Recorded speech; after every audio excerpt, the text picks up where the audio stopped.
Pangatlong klase ng tugma. Tugmang katinig na BKDGPST.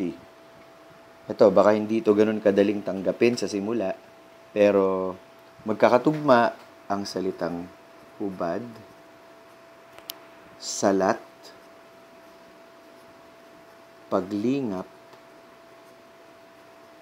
at anak. Yan.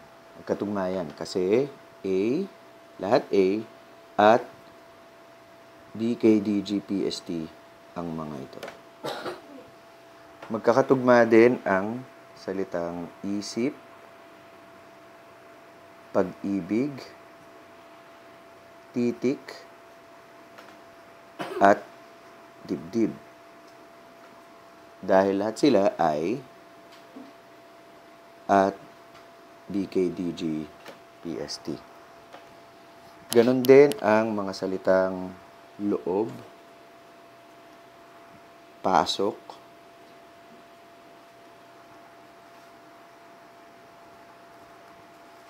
sunog, at lubos. Magkakatugma yan.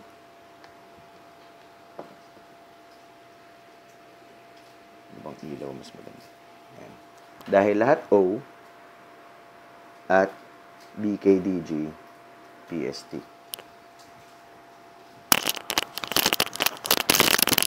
Mga estudyante ko sa ika-4 na taon ang gumawa ng paraan para mas madaling maalala ang mga letrang ito.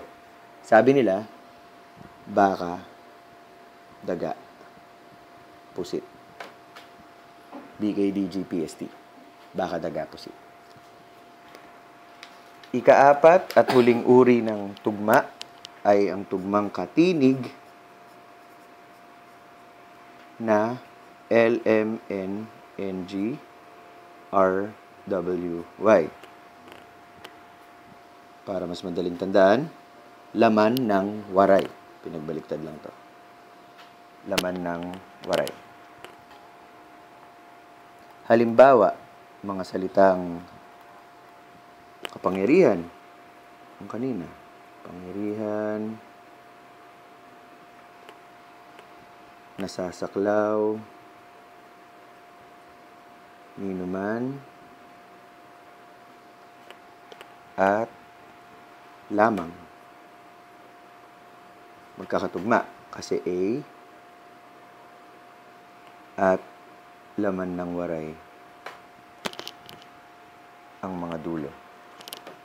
Susunod, salitang salamin, salitang kending, marahil,